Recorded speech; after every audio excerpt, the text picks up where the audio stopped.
ನಮಸ್ಕಾರ ಎಲ್ಲರಿಗೂ. ನಾನು ನಿಮ್ಮ ಸಂಗಯ್ಯ ಶಾಸ್ತ್ರಿ ಮಾತಾಡ್ತಿರೋದು.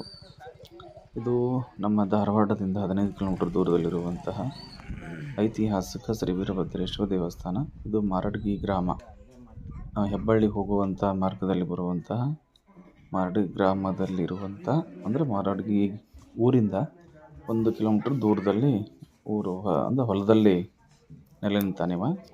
ಭಾಳ ವಿಶೇಷವಾಗಿರುವಂಥ ವೀರಭದ್ರ ದೇವಸ್ಥಾನ ಇದು. ಇದನ್ನು ನೋಡಿದರೆ ನಮಗೆ ಐತಿಹಾಸಿಕ ಜಕಣಾಚಾರಿ ಕಟ್ಟದಂತಹ ದೇವಸ್ಥಾನ ಅಂತ ಅಂದ್ಕೊಂಡೆ ನಾನು, ಯಾಕಂದರೆ ಅಷ್ಟು ವಿಶೇಷವಾಗಿದೆ. ಒಳಗೆ ನೋಡಿದರೆ ನೀವು ಪೂರ ಕಲ್ಲಿನ ಇರ್ತಕ್ಕಂಥ ದೇವಸ್ಥಾನ ಇದೆ. ಎಲ್ಲ ಮಡಗಿ ನೋಡ್ಬೋದು, ಮಂಟಪ ನೋಡ್ಬೋದು, ಆಮೇಲೆ ಇರ್ತಕ್ಕಂಥ ದೇವಸ್ಥಾನದ ಮುಖ್ಯ ದ್ವಾರ ನೋಡ್ಬೋದು. ಒಳಗಡೆ ಇರ್ತಕ್ಕಂಥ ಪಾನಿಪೀಠ, ಈ ವೀರಭದ್ರೇಶ್ವರಿಗೆ ಪಾನಿಪೀಠ ಇದೆ.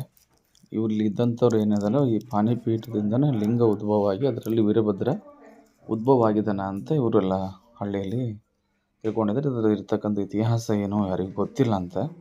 ಹೀಗಾಗಿ ಈ ವೀರಭದ್ರನಿಗಿರುವಂಥ ಪಾನಿಪೀಠ ನಾವು ಎಡಕ್ಕೆ ನೋಡ್ತೀವಿ, ಇವನಿಗಿದು ಬಲಕ್ಕಿದೆ. ಇದು ವಿಶೇಷವಾಗಿರುವಂಥದ್ದು. ಹೀಗಾಗಿ ಈ ಒಂದು ವೀರಭದ್ರೇಶ್ವರ ದೇವಸ್ಥಾನ ನನಗೂ ಅಪರೂಪ ಅನ್ನಿಸ್ತು. ಹಾಗಾಗಿ ಅವತ್ತು ಹೋದ್ಮೇಲೆ ದೇವಸ್ಥಾನ ಬಂದಿತ್ತು. ಅದು ಹಿಂಗೆ ನೋಡಬೇಕು ಅಂದ್ಕೊಂಡು ಇವತ್ತು ಅಮಾವಾಸ್ಯೆ ದಿವಸ ಇರ್ತಾರ, ಓಪನ್ ಇರ್ತದೆ ಅಂಥೇಳಿ ಬಂದಿದ್ವಿ.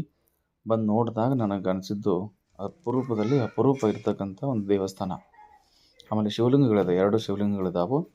ಇದ್ರ ಬಗ್ಗೆ ಯಾರಿಗೂ ಸಹಿತ ಇದ್ರ ಇತಿಹಾಸ ಗೊತ್ತಿಲ್ಲ.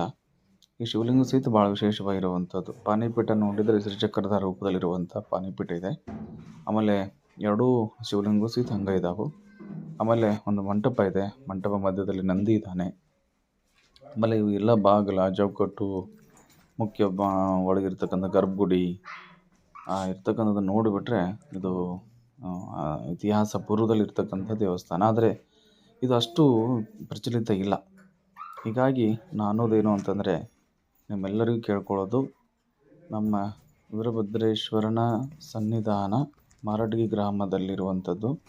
ಇದಕ್ಕೆ ನೀವು ಹೋಗ್ಬೇಕಂದ್ರೆ ಹೆಬ್ಬಳ್ಳಿಗೆ ಹೋಗಿ, ಹೆಬ್ಬಳ್ಳಿಯಿಂದ ರಸ್ತೆ ಇದೆ, ಆ ಮುಖಾಂತರವಾಗಿ ನೀವು ಬೈಕು ಕಾರೆಲ್ಲ ಹೋಗ್ತವೆ, ಹೋಗಿ ನೋಡ್ಕೊಂಡು ಬರ್ಬೋದು.